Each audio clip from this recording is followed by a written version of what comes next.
Joining us via Skype now from New York, Dalia Fahmy, an Associate Professor of Political Science at Long Island University, and we thank you for your time.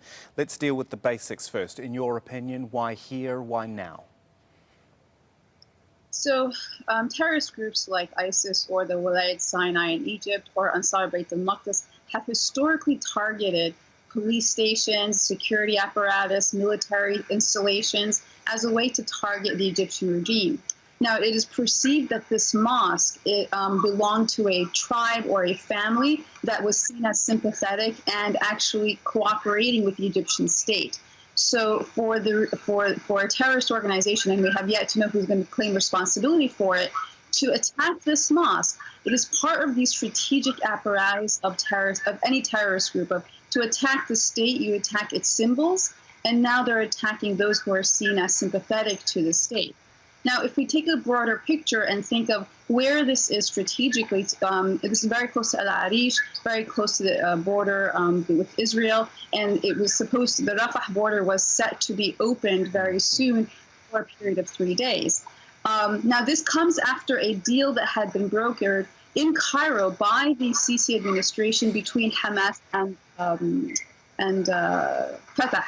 So in order to attack this opening of the perceived opening is also an attack on Egypt becoming an important power player in the region.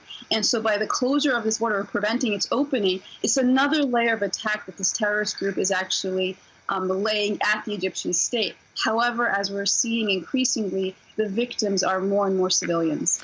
And so, with an attack on the state will fight back. It is no surprise to hear President Sisi saying he will respond with brutal force.